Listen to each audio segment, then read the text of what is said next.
Syarifah Nadia. Saya calon guru penggerak Angkatan 9 Kabupaten Biren. Hari ini saya akan melakukan diseminasi budaya positif di lingkungan UPTD SMP Negeri 2 Biren. Selamat menyaksikan.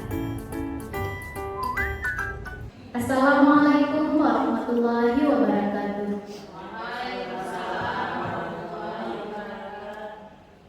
Alhamdulillahirabbil alamin, wassalatu wassalamu ala asyrafil anbiya'i wal mursalin wa ala alihi wa sahbihi ajmain. Puji beserta syukur marilah sama-sama kita panjatkan kehadirat Allah Subhanahu wa taala, yang mana pada hari ini kita masih diberi kesempatan untuk berhadir di lingkungan sekolah kita tercinta SMP Negeri 2 Biren. Kemudian salawat beriring salam, mari sama-sama kita sajikan ke pangkuan Nabi besar Muhammad SAW yang telah membawa kita dari alam kebodohan ke alam yang penuh ilmu pengetahuan seperti yang kita rasakan pada hari ini. Kemudian penghormatan saya kepada Kepala Sekolah UPTD SMP Negeri 2 Biren, Bapak Rizkia. Tak lupa juga penghormatan saya kepada rekan-rekan sejawat saya yang sudi kiranya hari ini mendampingi saya, sama-sama kita membuat acara diseminasi budaya positif sebagai tagihan dari aksi nyata saya dalam mengikuti pendidikan calon guru penggerak.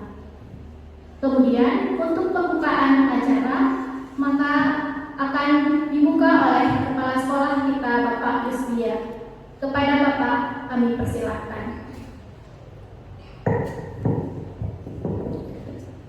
Bismillahirrahmanirrahim. Assalamualaikum warahmatullahi wabarakatuh.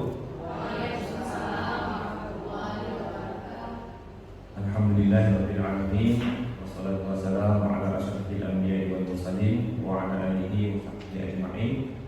Rabbi shrah li sadri wa yassir li amri wahlul 'uqdatam min lisani yafqahu qawli.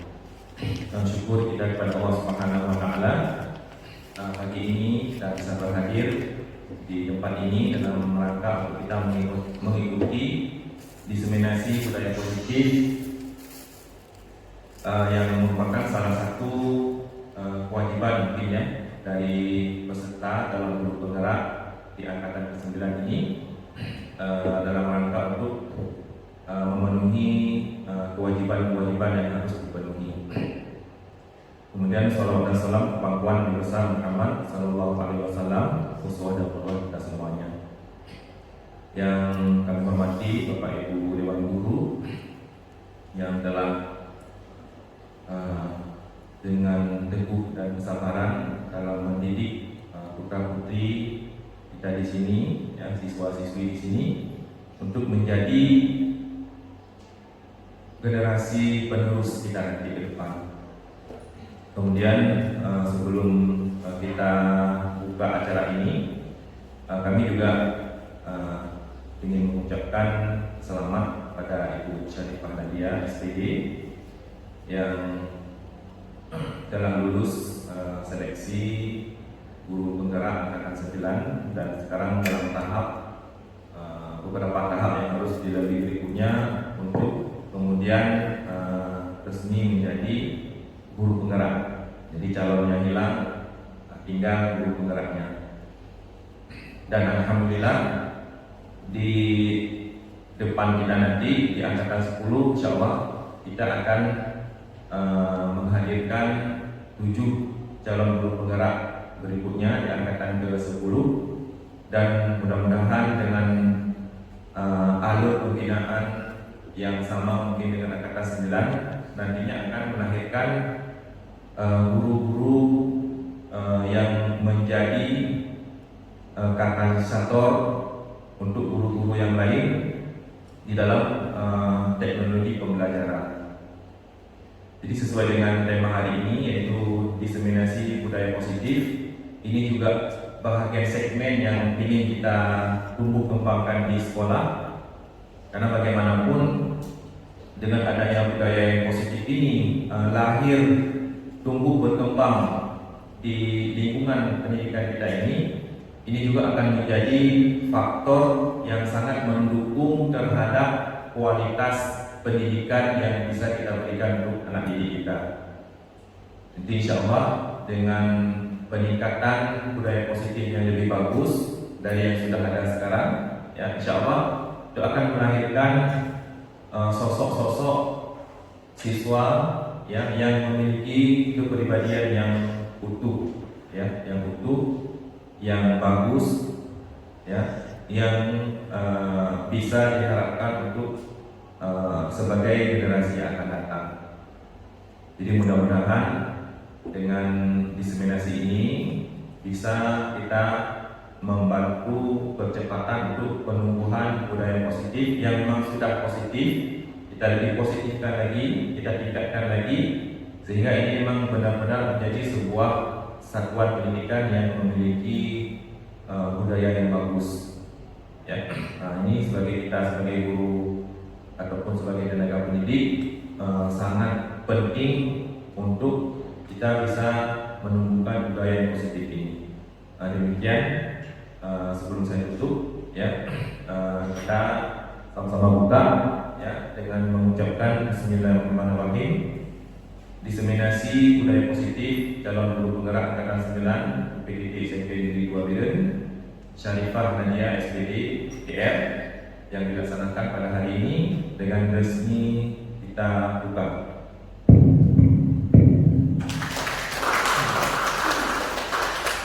Demikian saya akhiri. Bila lebih penghidayah. Assalamualaikum warahmatullahi wabarakatuh.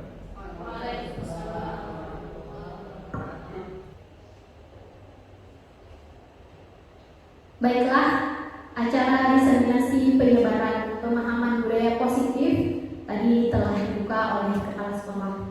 Nah, maksud dan tujuan saya hari ini adalah sedikit untuk membagi pengalaman dan membagi wawasan, membagi ilmu yang telah saya peroleh selama kurang lebih 2 bulan mengikuti program guru penggerak.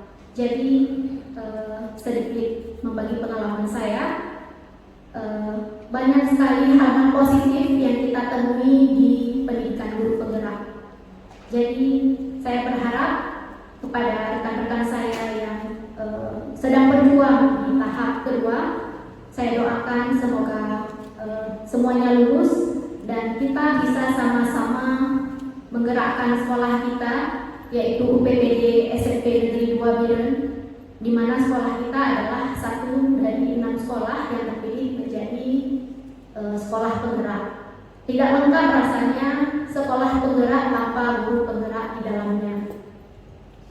Dan baiklah, kita masuki dalam acara penyebaran pemahaman budaya positif. Nah, apa sih yang mendasari latar belakang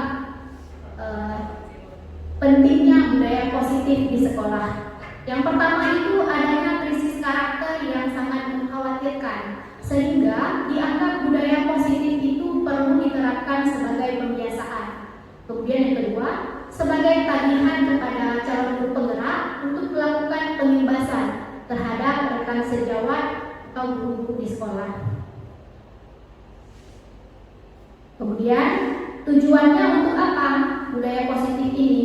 Yang pertama, untuk terbentuknya karakter profil pelajar Pancasila pada murid-murid kita. Kemudian, untuk menambah pengetahuan warga sekolah. Yang ketiga, membangun disiplin murid yang berasal dari motivasi intrinsik. Dan yang terakhir, membuat keyakinan kelas sebagai langkah awal terbentuknya budaya positif. Nah, mengapa budaya positif itu penting? Pengembangan budaya positif dapat menumbuhkan motivasi intrinsik dalam diri anak untuk menjadi pribadi yang bertanggung jawab dan berbudi pekerti luhur serta berakhlak mulia. Dengan menciptakan suasana yang positif akan mendukung proses pembelajaran yang berpihak pada murid, di mana proses belajar siswa terasa aman dan nyaman dalam belajar, sehingga apa yang disampaikan lebih cepat ditangkap oleh murid. Nah, yang kita tahu, sekolah ini adalah rumah kedua kita. Jadi kita harus menciptakan lingkungan yang aman, yang nyaman bagi siswa-siswa kita, sehingga mereka itu terasa nyaman untuk belajar. Bagaimana caranya? Dengan menerapkan budaya positif. Nah, bagaimana sih caranya? Budaya positif merupakan perwujudan dari nilai-nilai atau keyakinan universal yang diterapkan di sekolah. Apa sih nilai-nilai atau keyakinan universal? Nilai-nilai yang terkandung di 6 dimensi profil pelajar Pancasila. Itulah nilai-nilai yang ingin diterapkan atau dicapai pada budaya positif ini. Nah, bagaimana sih caranya? Kita harus merubah paradigma dari stimulus respon ke pendekatan teori kontrol. Nah, ini menurut Dr. William Glasser, semua perilaku memiliki tujuan. Bahkan terhadap perilaku yang tidak disukai, meluruskan miskonsepsi tentang makna kontrol, antara lain ilusi guru mengontrol murid. Kita tidak dapat memaksa murid untuk berbuat sesuatu. Dalam bayangan kita bisa mengontrol murid. Kemudian ilusi bahwa semua penguatan positif efektif dan bermanfaat.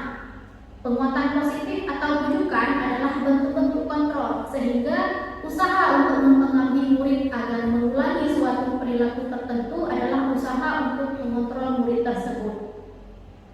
Nah, ini juga banyak kita jumpai, misalnya dengan bujukan-bujukan atau dengan penguatan-penguatan positif. Kita pikir itu adalah suatu hal yang bisa membentuk murid, padahal itu juga merupakan bentuk-bentuk kontrol.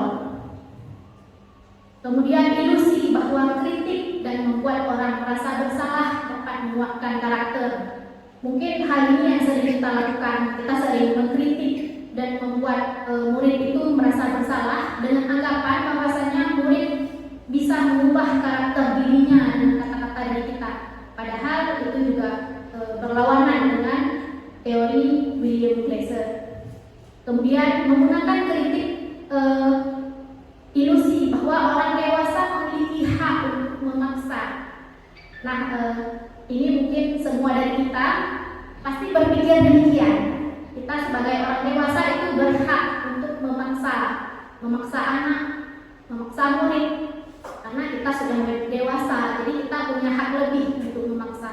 Nah, paradigma yang seperti di atas itulah yang harus dirubah dengan pendekatan teori kontrol. Bila kita ingin membuat kemajuan perlahan, sedikit-sedikit ubahlah sikap atau perilaku Anda. Namun, bila kita ingin memperbaiki cara-cara utama kita, maka perlu mengubah kerangka acuan kita. Ubahlah bagaimana Anda melihat dunia, bagaimana Anda berpikir tentang manusia, skema pemahaman dan kejelasan tentang aspek-aspek tertentu.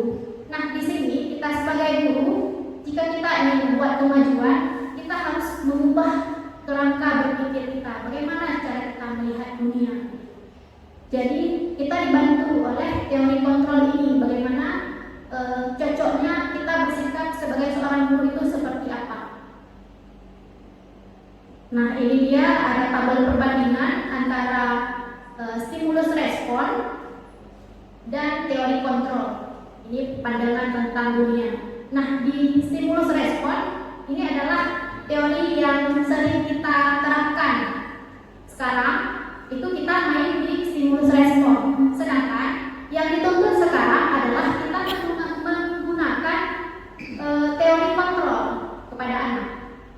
Di stimulus respon, realitas kebutuhan kita sama. Sedangkan di teori kontrol, kebutuhan kita itu berbeda. Kebutuhan anak itu berbeda, kebutuhan manusia itu berbeda. Tidak ada yang sama. Itu di teori kontrol. Kemudian semua orang melihat hal yang sama. Itu yang sering kita pikirkan selama ini. Sedangkan di teori kontrol, setiap orang memiliki gambaran yang berbeda. Kemudian kita mencoba mengubah orang agar berpandangan sama dengan kita. Itu sering ya terjadi. Tapi di teori kontrol, kita berusaha memahami pandangan orang lain tentang dunia. Kemudian perilaku buruk dilihat sebagai suatu kesalahan. juga bisa ditemukan kepada murid. Apa yang dilakukan murid jika bertentangan, kita langsung menghujat dia itu salah. Tetapi di teori kontrol, semua perilaku memiliki tujuan. Begitu juga dengan murid-murid yang melakukan kesalahan atau melanggar ketentuan-ketentuan yang sudah diberikan oleh guru.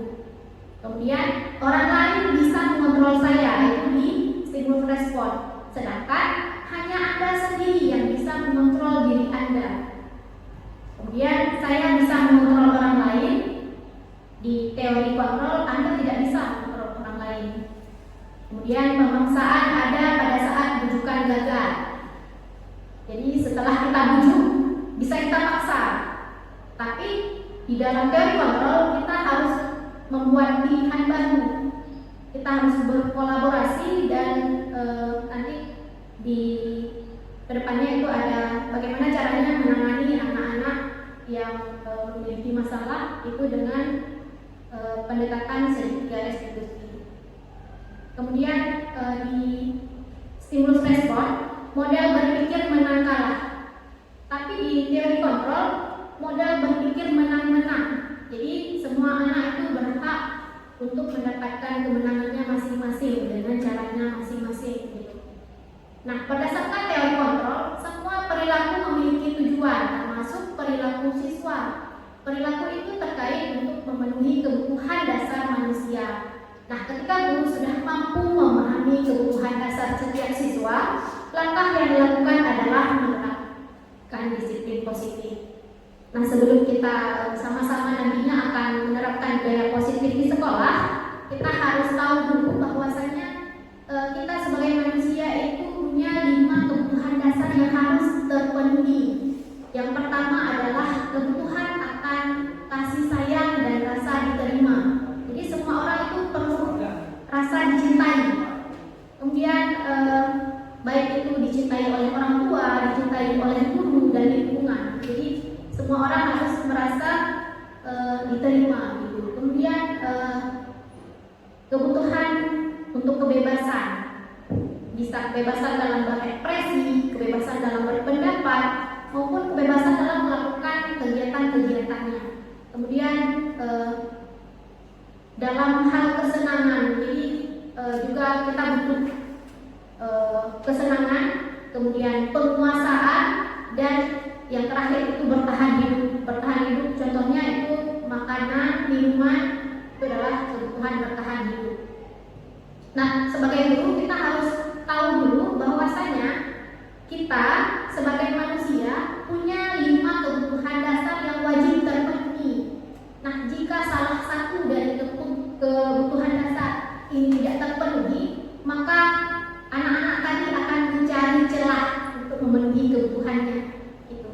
Jadi bukan tidak ada tujuan bagi mereka untuk melakukan. Tujuan mereka adalah untuk memenuhi kebutuhannya. Kemudian disiplin itu apa sih?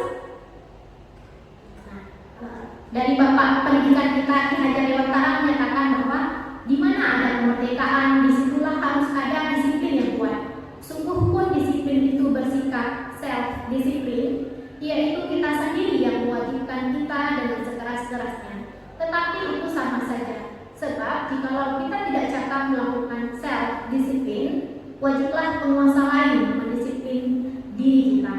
Dan peraturan demikian itulah harus ada dalam suasana yang merdeka. Nah, ternyata dengan pernyataan Ki Hajar Dewantara kita mengetahui merdeka bagi murid itu sebetulnya bukan merdeka dalam arti seluas-luasnya si anak bisa melakukan sesuatu hal dengan sesuka hatinya. Jadi di dalam kemerdekaan ini si anak harus memiliki disiplin dari dalam dirinya sendiri, baru bisa mencapai kemerdekaan di dalam diri mereka. Bagaimana sih tindakan pendisiplinan? Itu berawal dari motivasi. Nah, kita sebagai manusia punya 2 motivasi di dalam diri kita. Yang pertama ada motivasi intrinsik dan yang kedua ada motivasi ekstrinsik. Nah, motivasi intrinsik ini motivasi yang muncul dari dalam diri seseorang tanpa memerlukan rangsangan kesadaran dari dalam dirinya. Misalnya saya mengikuti seleksi calon guru penggerak kemarin, itu motivasi intrinsik, dorongan dan kesadaran saya sendiri untuk mengupgrade diri, memperoleh pengalaman-pengalaman baru tanpa harus ada paksaan dari kepala sekolah misalnya gitu.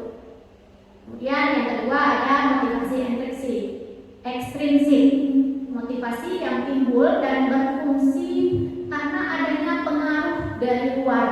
Itu bisa dari paksaan atau mendapatkan pujian, reward atau hadiah.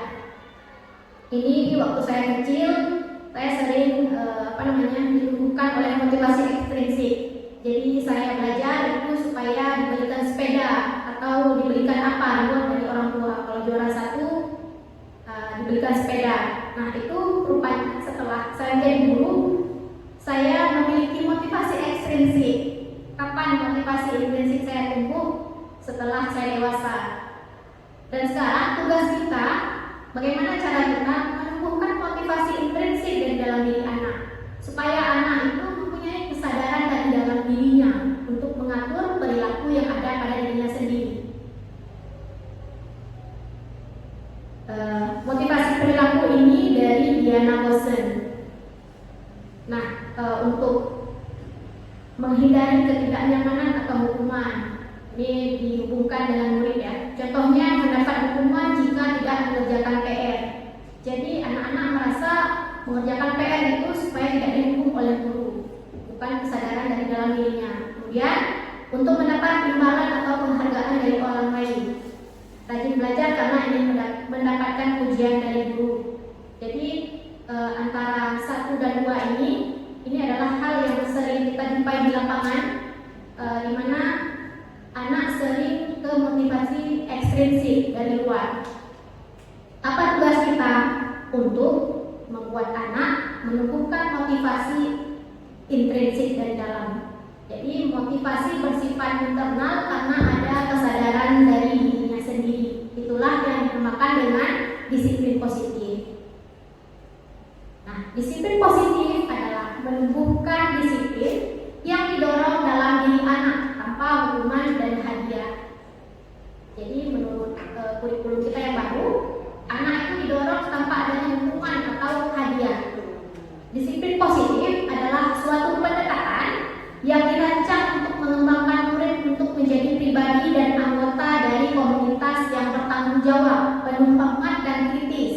Disiplin positif mengajarkan keterampilan sosial dan kehidupan yang penting dengan cara yang sangat menghormati dan membesarkan hati, tidak hanya bagi murid tapi juga bagi orang dewasa, termasuk orang tua, guru, penyedia kehidupan anak, pekerja muda dan lainnya. Jadi di sini disiplin positif bukan hanya kita pentingkan untuk anak, tapi kita sebagai guru juga harus menumbuhkan disiplin positif dalam diri kita. Misalnya tidak terlambat ke sekolah, atau tidak mencuri jam pelajaran, atau tidak bolos. Kemudian disiplin positif adalah membantu anak mengembangkan kontrol diri sepanjang waktu, mengkomunikasikan dengan jelas, menghormati anak, dan mendapatkan rasa hormat dari mereka. Kemudian mengajari anak bagaimana membuat keputusan yang baik, membangun keterampilan dan kepercayaan diri anak, mengajarkan sikap respek anak terhadap perasaan orang lain. Nah, bagaimana sih langkah-langkah dan strategi dalam mewujudkan budaya positif di sekolah? Nah, jadi upaya kita dalam menumbuhkan budaya positif di sekolah itu ada 3. Yang pertama itu kita harus tahu posisi guru. Posisi kita sebagai guru itu harus ada di posisi manajer supaya kita bisa melakukan budaya positif. Kemudian yang kedua, kita bisa membuat keyakinan kelas. Dan yang ketiga, menerapkan disiplin positif. Nah, ini dia 5 posisi kontrol guru. Yang pertama itu kita ada sebagai penghukum. Yang kedua, ada sebagai pembuat merasa bersalah. Kemudian posisi kontrol guru sebagai teman, sebagai pemantau, dan sebagai manajer. Jadi apa sih posisi 5 kontrol guru ini? Nah, ini dia pernyataan-pernyataan yang menunjukkan di mana posisi kita saat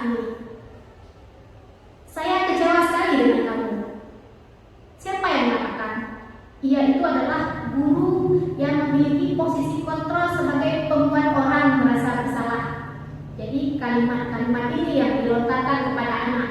Saya kecewa sekali dengan kamu, nak. Kamu tidak pernah buat PR atau semacamnya.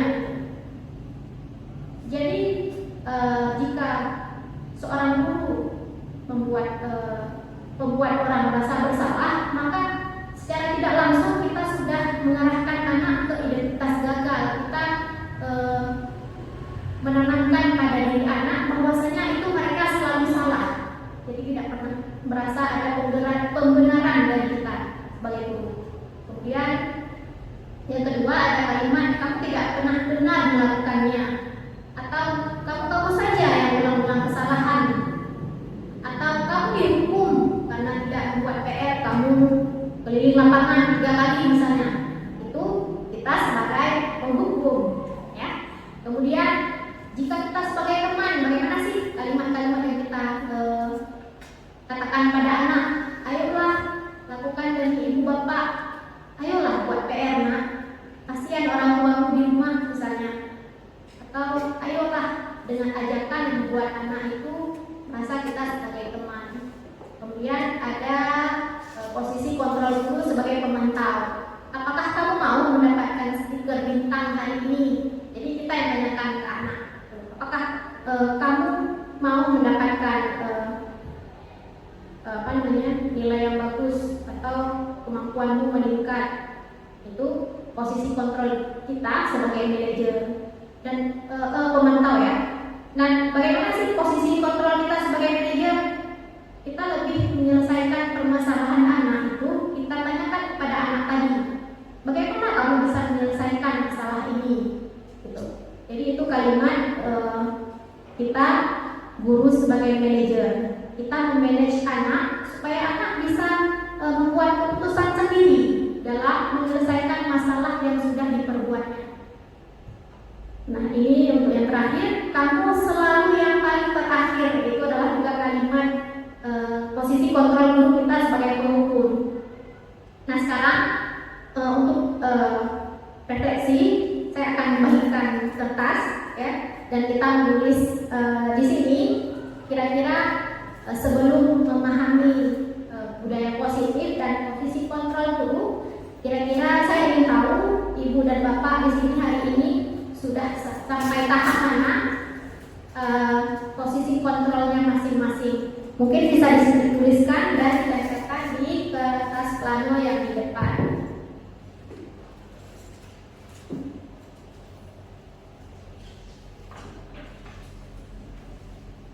Jujur sebelum mengikuti pendidikan guru penggerak, saya juga belum di posisi manajer. Kita masih sering salah kaprah dalam posisi kontrol kita sebagai guru. Jadi saya juga pernah menjadi penghukum, saya pernah menjadi pembuat orang merasa bersalah, kemudian kadang-kadang saya juga pernah menjadi teman, dan juga pernah menjadi pemantau. Jadi saya masih belum di tingkat manajer. Jadi dengan pendidikan guru penggerak tadi, saya jadi tahu bagaimana sih caranya untuk memanage anak, posisi kita sebagai manajer. Nah, silahkan ditulis Bapak dan Ibu, posisi kontrol mana yang telah Bapak dan Ibu lakukan selama ini dalam menghadapi murid-murid kita. Kemudian bisa ditempelkan di kertas plano.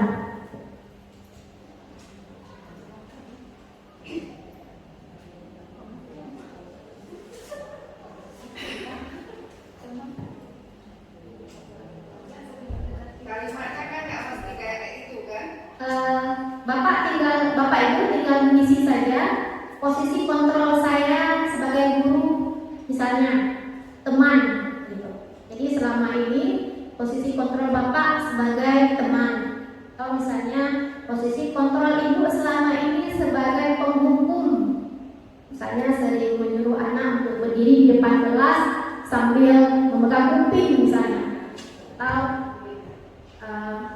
menjewer anak atau melakukan setrap. Bisa ditulis posisi mana yang sudah Bapak Ibu lakukan di kelas selama ini. posisinya saja. Iya, posisinya pemantau saja atau sebagai penghukum atau sebagai pembuat orang merasa bersalah. Boleh lebih dari satu. Misalnya kita sudah pernah menjejali semuanya sampai tingkat manajer, lebih bagus lagi.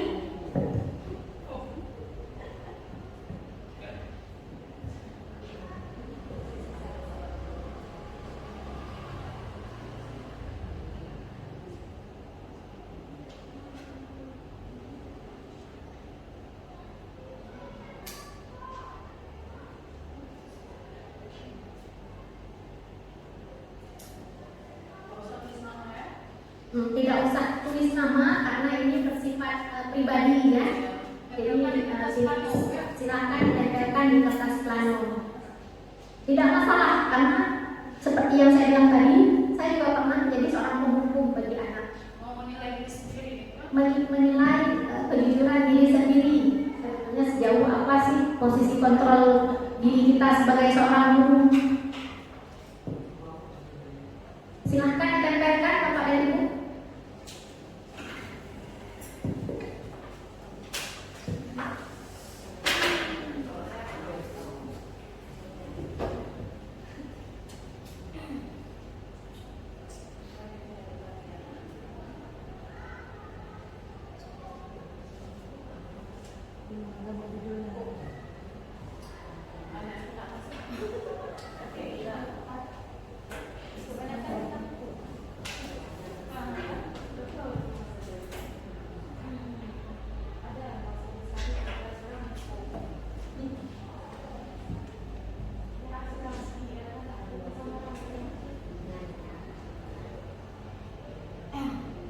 Oke, sambil kita menunggu yang masih belum, kita akan mencoba untuk membacakan beberapa dari Ibu dan Bapak.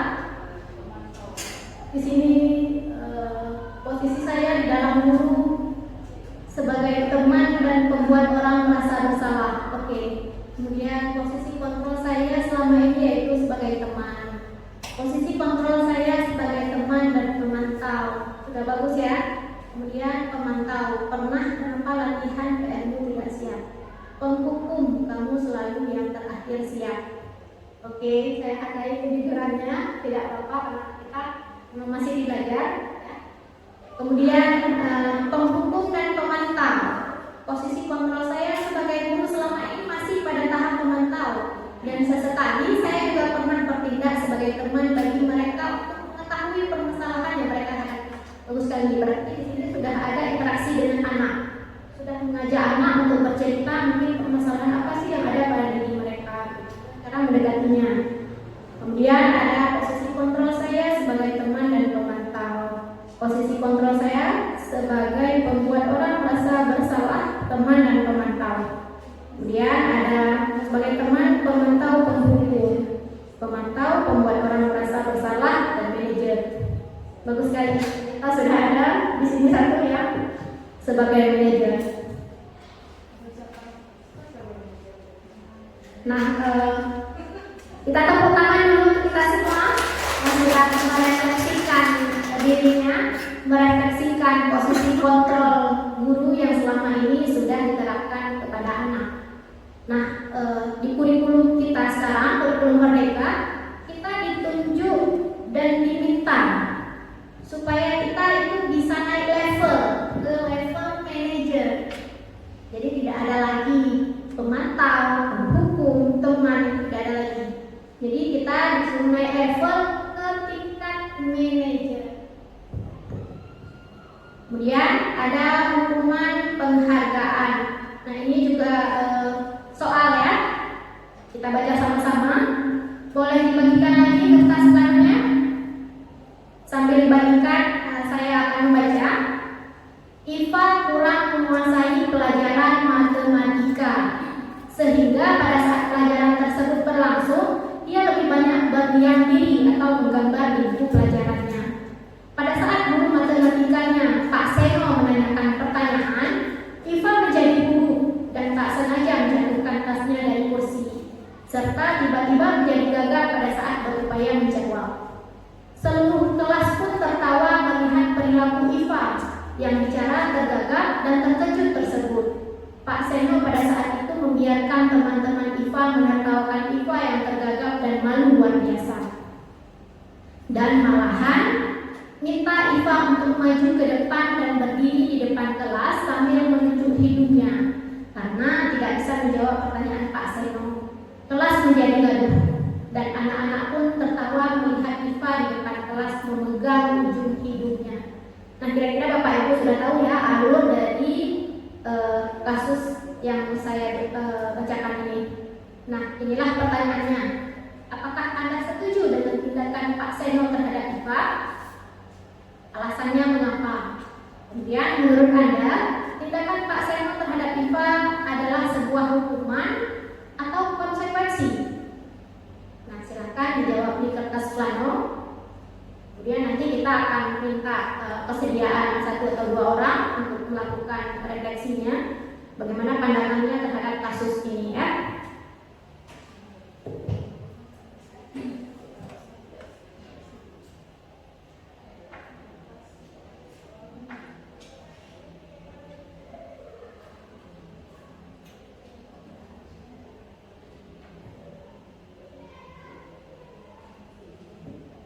Mungkin ini adalah segelintir kasus yang sering kita hadapi, apalagi guru BP ya, Ibu Prani.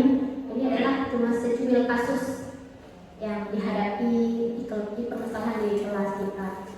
Nah, saya ingin bagaimana sih kita tanggapan kita sebagai guru dengan tindakan yang diambil oleh Pak Seno ini. Jadi apakah yang beliau lakukan berbentuk hukuman atau konsekuensi? Bagaimana Bu Tia? Ini soalnya Bu Tia.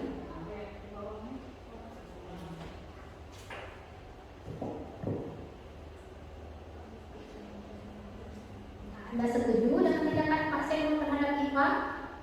Jika setuju, kenapa itu setuju? Jika tidak setuju, mengapa tidak setuju? Dan menurut Anda tindakan Pak Seno terhadap IFA adalah sebuah hukuman atau konsekuensi?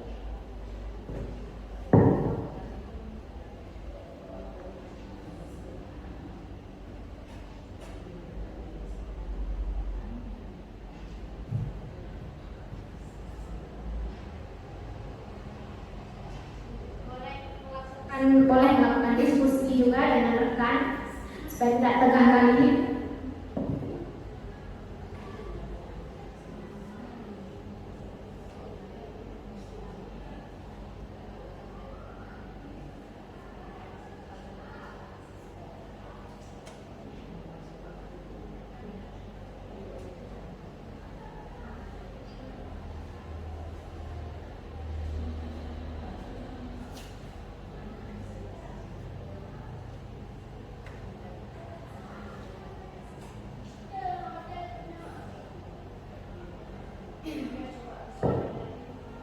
Boleh. Ini dia soalnya.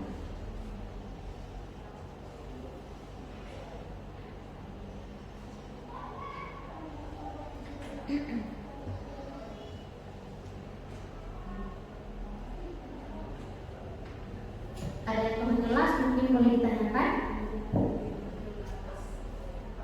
Kalau sudah mungkin bisa tempelkan di kertas plano yang di depan dan kita bahas bersama-sama.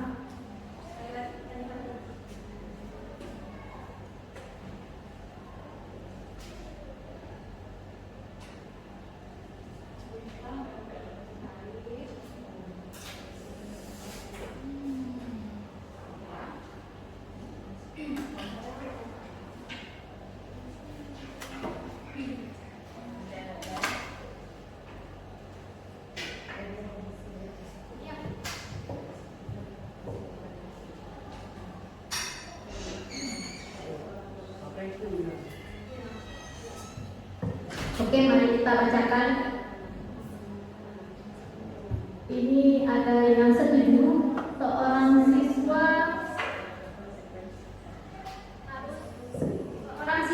harus menerima konsekuensi terhadap sikapnya yang tidak fokus dengan pelajaran yang diberikan oleh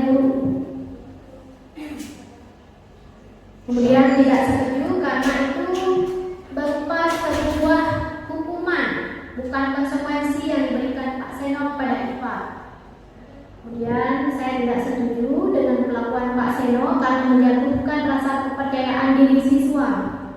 Tindakan Pak Seno merupakan hukuman membuat siswa merasa bersalah. Kemudian tidak setuju karena tindakan Pak Seno tersebut menyelesaikan masalah, tapi malah membuat si anak merasa malu, sehingga membuat motivasi anak tambah hilang. Karena perbuatan Pak Seno juga merupakan salah satu bentuk perundungan. Saya tidak setuju dengan tindakan Pak Seno karena memberikan sebuah hukuman tanpa mencari tahu terlebih dahulu mengapa Iva diam diri. Ya. Bagus sekali. Mungkin untuk lebih jelasnya kita minta kesediaan dari Ibu Rahmatia bisa memberikan tanggapan.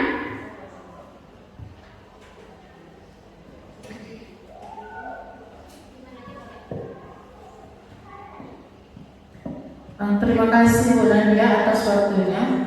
Jadi saya akan mencoba untuk menjawab pertanyaan. Kalau menurut saya tidak setuju dengan tindakan yang dilakukan oleh Pak Seno terhadap Iva. Ini merupakan suatu hukuman terhadap Eva.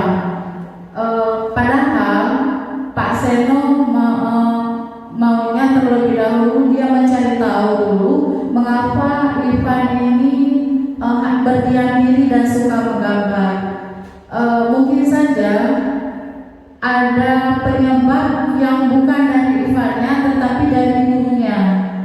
Makanya kita seorang guru di kurikulum Merdeka seperti sekarang itu dituntut untuk melakukan asesmen diagnostik dulu terlebih dahulu tentang bagaimana gaya belajar anak. Mungkin materi yang disampaikan oleh Pak Seno pada saat itu tidak sesuai dengan gaya belajar yang dimiliki oleh Ivan, sehingga menyebabkan dia itu banyak termenung dan banyak berdiam diri. Kemudian mungkin juga ada masalah, ya, ada masalah dari rumah yang dihadapi oleh Ivan. Makanya kita seorang guru itu maunya melakukan pendekatan terlebih dahulu terhadap peserta didik kita di sekolah. Terima kasih Bu Nadia.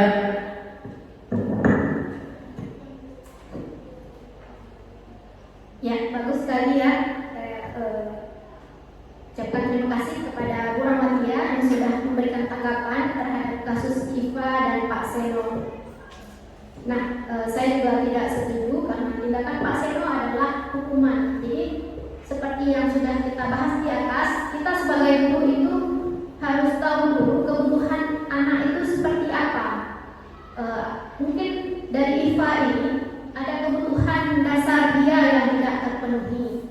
Makanya dia melakukan aktivitas-aktivitas yang membuat orang itu membuat dia itu merasa apa dia kekurangan kasih sayang atau dia ingin diperhatikan. Nah, seperti yang kita ceritakan di awal, setiap tindakan anak itu pasti ada alasannya. Kita tidak boleh langsung menghukum mereka, harus mencari tahu dulu apa sih yang mengakibatkan anak melakukan hal tersebut. Nah, disinilah posisi kita sebagai manajer harus diaplikasikan. Nah, ini adalah penjelasan tentang hukuman, konsekuensi dan restitusi. Kalau hukuman itu bersifat terencana tiba-tiba, bersifat satu arah dan berupa fisik dan psikis.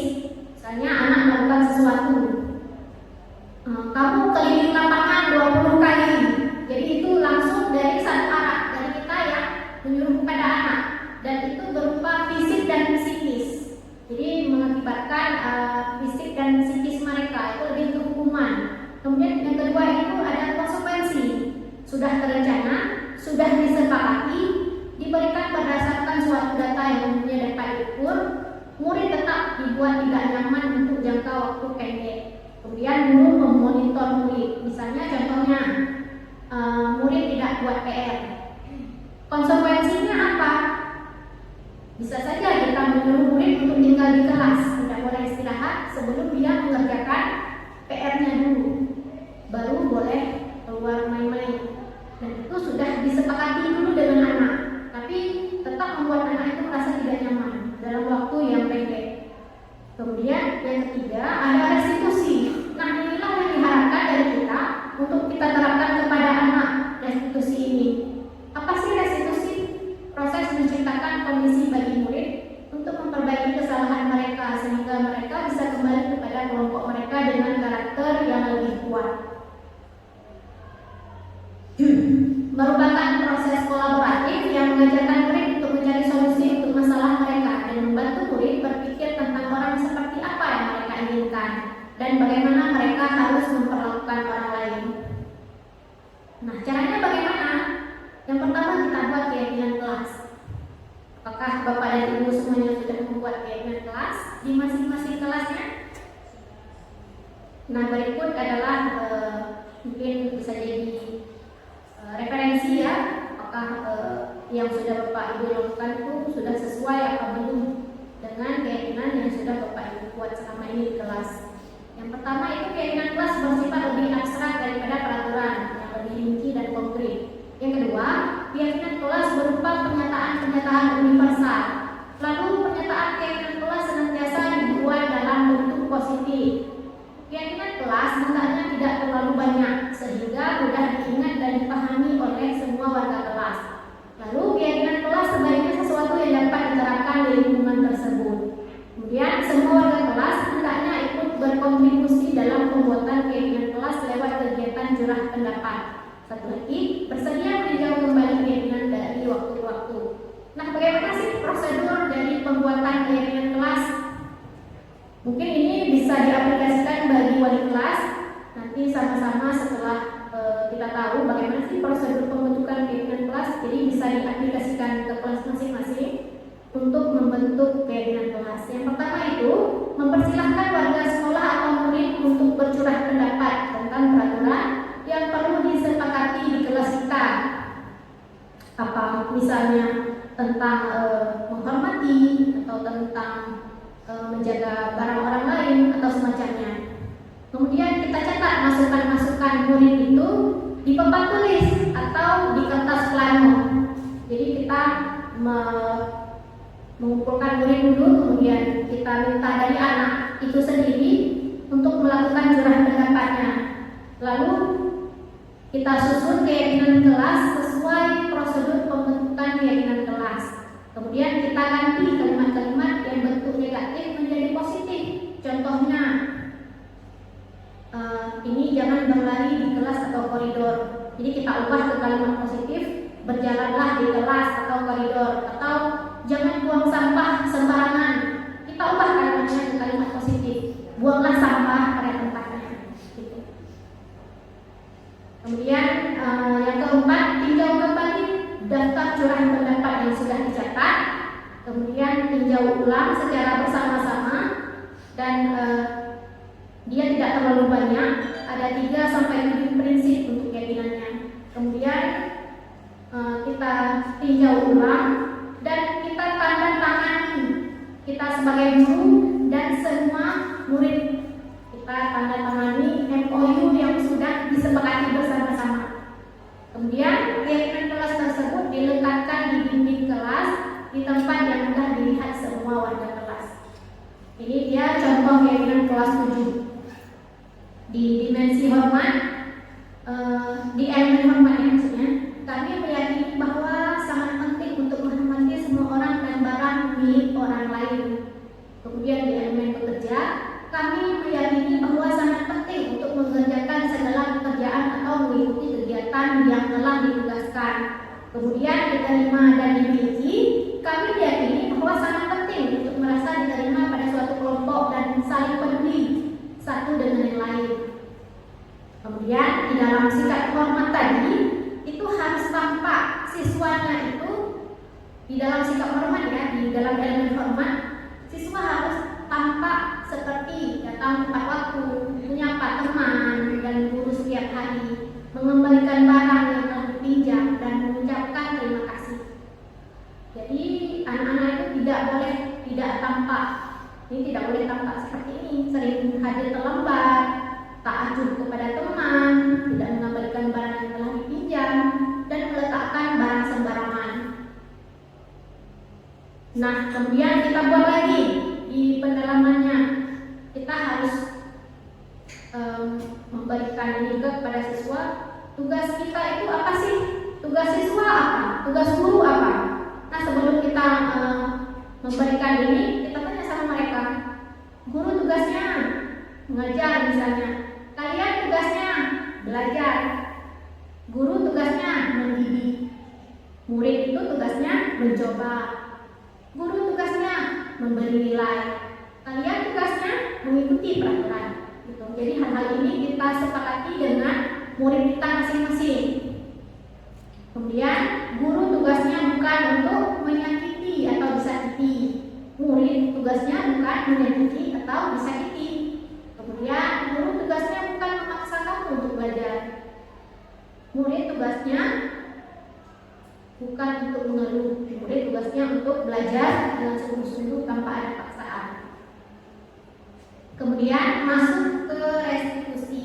Ini adalah materi terakhir kita, restitusi. Seperti yang di atas tadi, kita dihubungkan lagi dengan posisi kontrol guru sebagai manajer. Kemudian kita sudah membuat keyakinan kelas. Lalu kita terapkan restitusi jikalau ada anak yang melanggar keyakinan kelas yang sudah kita terapkan di kelas. Jadi kita tahu pasti semua anak tidak semuanya itu mengikuti keyakinan yang telah kita berlakukan. Pasti ada anak yang melanggar atau apa. Jadi kita harus menggunakan proses restitusi dalam penanganan anak tersebut sebagai posisi kontrol kita sebagai manajer tadi. Nah, ini sama seperti yang di atas. Restitusi adalah menciptakan kondisi bagi anak untuk memperbaiki kesalahan mereka, sehingga mereka bisa kembali pada kelompok mereka dengan karakter yang lebih kuat. Restitusi juga merupakan proses kolaboratif yang mengajarkan murid untuk mencari solusi untuk masalah mereka sendiri. Jadi anak-anak diajarkan untuk memperbaiki diri mereka sendiri dan mencari solusi atas masalah yang telah mereka buat. Nah, ini dia langkah-langkah restitusi. Yang pertama itu ada menstabilkan identitas. Yang kedua ada validasi tindakan yang salah, dan yang ketiga ada menanyakan keyakinan. Nah, untuk membuat anak merasa gagal karena berbuat salah jadi positif terhadap dirinya, peserta didik diajak untuk tenang dan kembali ke suasana hati, mana proses belajar dan penyelesaian masalah bisa kita lakukan. Ini tindakan-tindakan yang menstabilkan identitas. Bisa dengan kata-kata yang kita bicarakan dengan anak, misalnya kita panggil dulu anak tadi, kemudian kita dudukkan. Bisa dengan kalimat-kalimat itu kita lontarkan kepada mereka. Berbuat salah itu hal yang manusiawi, atau tidak ada manusia yang sempurna. Bapak atau ibu juga buat salah. Kita pasti bisa menyelesaikan permasalahan ini. Bapak atau ibu tidak tertarik dengan mencari tahu siapa yang benar, siapa yang salah. Bapak ibu lebih tertarik untuk menyelesaikan masalah ini. Ini adalah kalimat-kalimat mantik yang kita lontarkan kepada anak untuk menstabilkan identitas mereka. Kemudian kalau kamu menyalahkan dirimu sendiri terus-menerus, apakah kamu bersikap baik pada dirimu sendiri? Kemudian ada validasi tindakan yang salah, membantu siswa mengenali basic need. Ini balik lagi ke kebutuhan yang ingin dipenuhi ketika melakukan kesalahan itu. Nah, ini balik lagi yang tadi, kita kan ada 5 kebutuhan dasar yang ingin kita penuhi. Jadi kita validasi setiap tindakannya itu dengan kata-kata. Kamu bisa saja kan melakukan hal yang lebih buruk, tapi kamu tidak melakukannya kan? Kamu pasti punya alasan mengapa melakukannya. Gitu. Jadi kita tanyakan alasannya kenapa, atau apa yang penting bagi kamu. Kamu boleh tetap berusaha menjaga sikap itu, tapi tambahkan sikap yang lain yang baru. Maukah kamu belajar cara lain untuk mendapatkan yang kamu butuhkan tanpa harus memukul? Atau apakah kamu bisa melakukan dengan lebih baik lagi besok? Dan untuk satu lagi, menanyakan keyakinan. Nah, keyakinan ini adalah keyakinan yang telah kita sepakati di keyakinan kelas tadi. Inilah yang kita tanyakan kepada anak. Anak melihat kesalahannya dihubungkan dengan norma sosial dan nilai-nilai yang mendasari manusia berinteraksi dengan orang lain. Itu dengan guru berkata, apa nilai yang kita percaya di sekolah kita? Atau apakah yang kamu lakukan sudah sesuai dengan keyakinan kelas yang sudah kita sepakati? Kemudian kelas yang ideal itu seperti apa sih? Atau kamu ingin jadi anak seperti apa? Apa yang kamu rasakan ketika kamu melakukan itu? Kamu menjadi orang yang seperti apa? Atau satu lagi, bagaimanakah cara kamu untuk menangani masalah ini? Jadi itulah kalimat-kalimat untuk menanyakan keyakinannya dari si anak tadi. Nah, sebelum kita memasuki refleksi, nah untuk lebih memantapkan pemahaman kita, maka saya akan putarkan video salah satu tugas demonstrasi kontekstual saya kemarin yang sudah saya terapkan dengan anak. Mari kita sama-sama perhatikan videonya.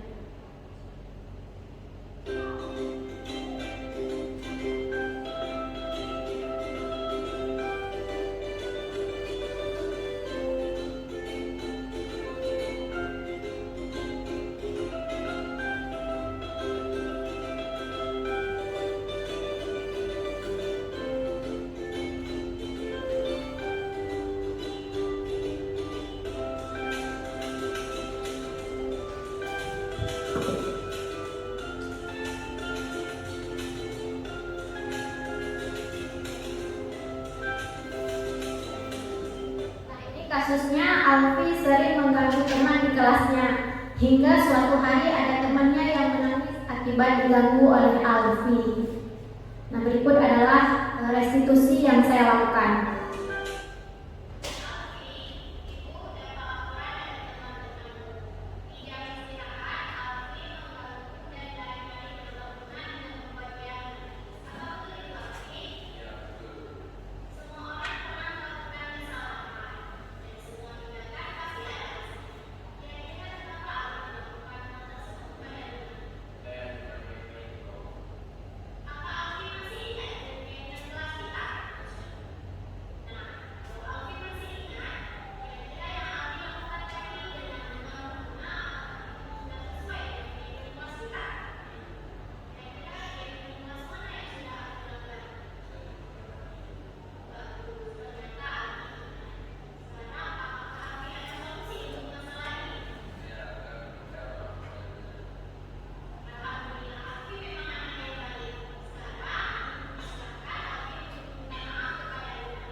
Nah, begitulah kira-kira demonstrasi.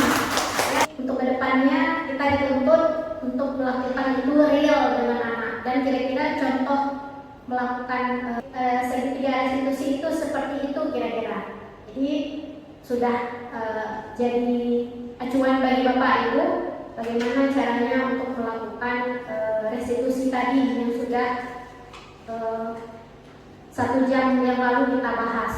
Jadi intinya itu seperti itu. Nah, selanjutnya untuk acara terakhir kita akan melakukan refleksi. Nah, di sini ada beberapa pertanyaan. Mungkin dari rekan-rekan bisa melakukan refleksi hari ini. Yang pertama itu, hal baru apa yang mengubah paradigma saya atau yang saya dapatkan hari ini?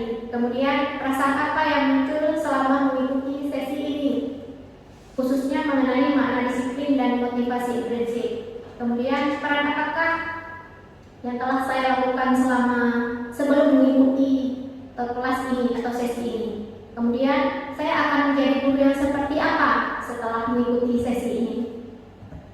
Mungkin saya minta kesediaan dari Ibu Haryani. Ibu Ani, hal baru apa yang mengubah paradigma saya atau apa sih pembelajaran yang Ibu dapatkan dari sesi kita hari ini?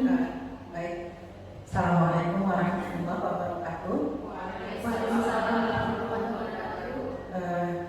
Tentunya terima kasih saya hari ini saya diberi kesempatan ya, juga bagian dari undangan sehingga saya berada dalam ruangan ini untuk menyaksikan presentasi yang berhubungan dengan calon guru penggerak, itu dengan tema adalah diseminasi budaya positif ya.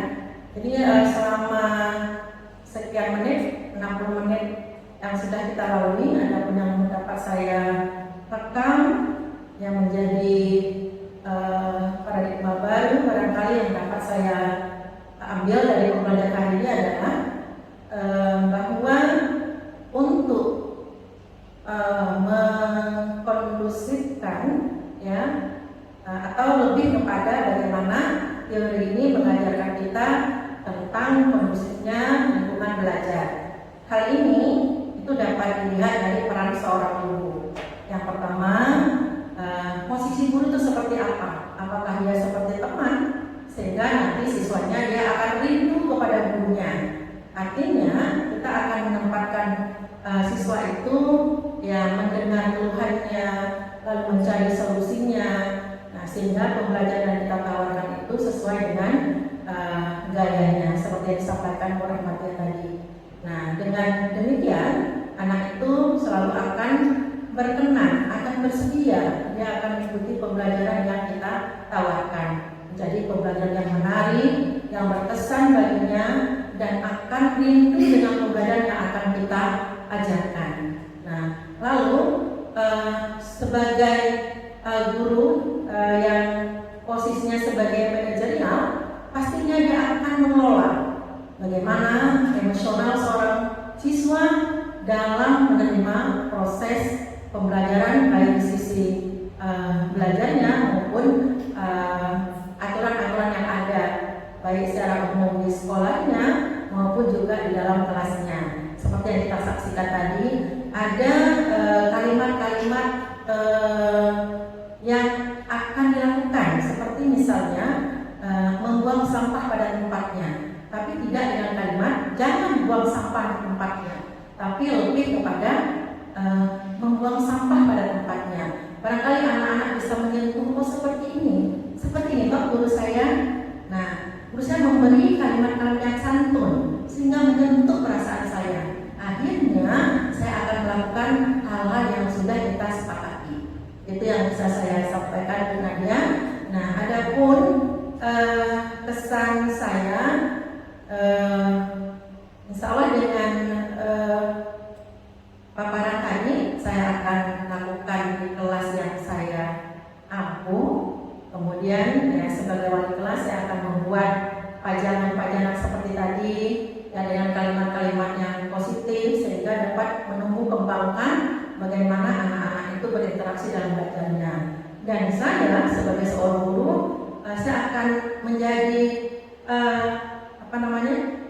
guru yang bisa dicontoh oleh anak-anak, ya, bisa diteladani baik dari sisi komunikasi, dari sisi tindakan-tindakan saya dengan anak-anak didik saya, sehingga mereka begitu melihat ya mungkin kehadiran saya di dalam kelasnya, dia akan Bu Ani sudah datang seperti itu. Jadi dia kangen dengan saya akan lakukan itu Bu Nadia. Jadi barangkali itu dapat saya sampaikan. Semoga saya juga akan ingin ya dapat lagi materi-materi berikutnya sehingga pembelajaran yang akan kita lakukan itu sesuai dengan kurikulum merdeka. Bagaimana karakter anak-anak dari 6 dimensi, seperti apa anak-anak itu dimensi pertama, di dimensi yang kedua, sampai yang terakhir, lebih-lebih pada anak-anak itu seperti apa mereka bisa bernalar kritis, bisa saling membantu ya, bisa saling mengayomi, sehingga anak itu kelihatan seperti di dalam keluarganya dia selalu mendapat perhatian, dia selalu diberi apresiasi, sehingga dia tetap semangat dalam belajar. Sekolah itu menjadi rumah kedua baginya. Saya rasa itu yang dapat saya sampaikan kepada dia. Semoga ke depan lebih baik ya, lebih sukses. Saya tutup. Assalamualaikum warahmatullahi wabarakatuh. Terima kasih. Saya mendapatkan penghargaan lagi dari Bu Ani ya. Terima kasih banyak Bu Ani sudah memberikan penguatan pada kita pada hari ini. Saya butuh dukungan dari semua pihak untuk bisa memajukan sekolah kita. Itu saya tidak bisa sendiri. Marilah bersama-sama kita wujudkan budaya positif di sekolah kita tercinta agar tercapai karakter anak sesuai dengan profil pelajar Pancasila. Nah, sejatinya apa yang kita lakukan hari ini tujuannya adalah untuk murid.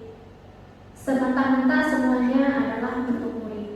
Kemudian mungkin ada satu tambahan lagi, mungkin dari Ibu Rahmatia.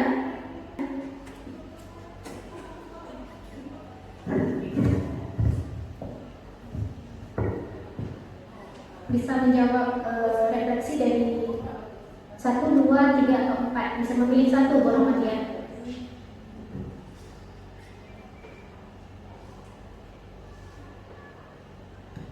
Terima kasih Ibu Nadia. Jadi saya akan mencoba untuk melakukan refleksi terhadap kegiatan yang telah saya ikuti tadi, bahwa banyak sekali hal-hal positif yang bisa saya terapkan nantinya di dalam kelas dengan murid saya, Bu Nadia. Kemudian perasaan saya yang muncul, Bu Nadia, setelah mengikuti kegiatan diseminasi budaya positif hari ini, yaitu memberikan makna disiplin yang sangat cukup tinggi untuk saya, supaya nantinya saya bisa memberikan motivasi yang baik untuk peserta didik saya di dalam kelas tanpa ada unsur paksaan, Bu Nadia. Perasaan yang sering ini muncul seperti kata Tuku Yandayani, Bu Nadia ya. Kita harus bisa memberikan contoh teladan kepada peserta didik kita, Bu. Kemudian melalui kegiatan ini juga saya nanti akan mencoba untuk mengimbaskannya kepada rekan-rekan teman guru di sekolah yang tidak sempat mungkin hari ini mengikuti pelatihan, mengikuti kegiatan kita tentang diseminasi budaya sekolah, supaya sekolah kita ini bisa memberikan budaya positif terhadap peserta didik. Salah satunya adalah kenyamanan mereka untuk belajar di sekolah tanpa ada unsur paksaan dan hukuman fisik, Bu Nadia. Jadi hanya demikian yang bisa saya sampaikan. Assalamualaikum warahmatullahi wabarakatuh. Terima kasih saya ucapkan kepada Ibu Rahmatia yang sudah memberikan refleksinya hari ini.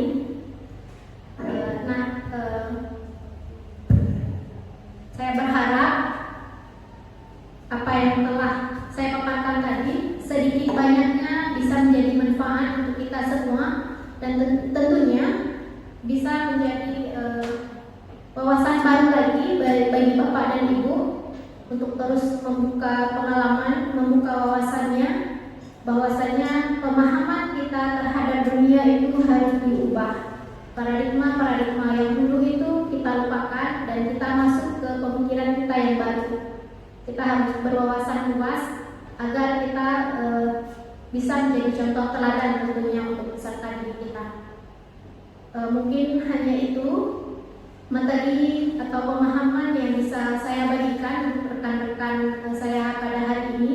Saya ucapkan ribuan terima kasih karena hari ini telah sudi kiranya untuk mengikuti sesi yang telah saya buat.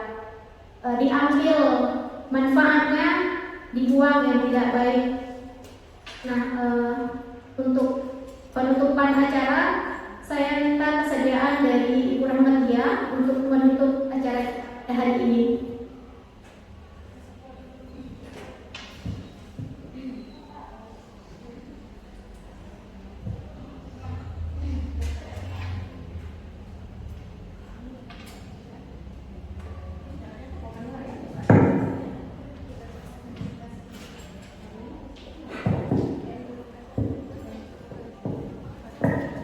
Assalamualaikum warahmatullahi wabarakatuh. Terima kasih kita ucapkan kepada Ibu Syarifah Nadia SPDGR. Beliau merupakan salah satu calon guru penggerak angkatan 9 UPTD SMP Negeri 2 Biren yang telah memberikan banyak ilmu kepada kita rekan-rekan guru di sekolah tentang diseminasi budaya positif yang bisa kita lakukan di sekolah.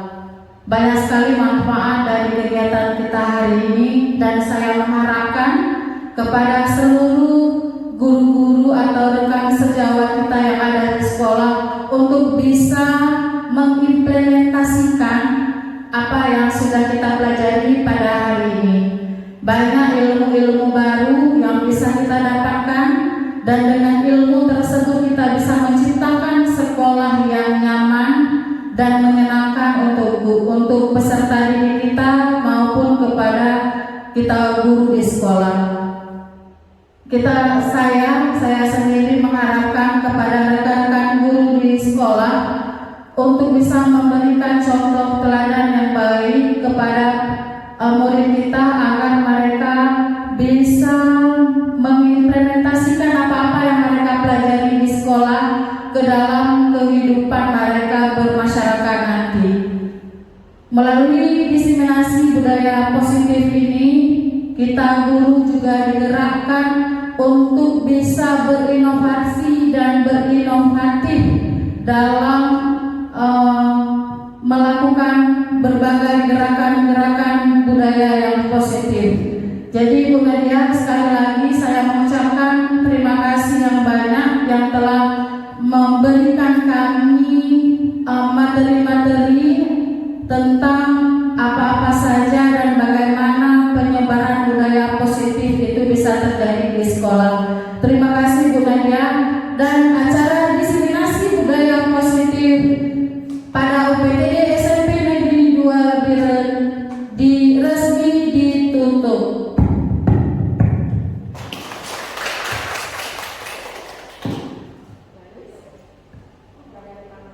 Terima kasih semuanya. Saya ucapkan assalamualaikum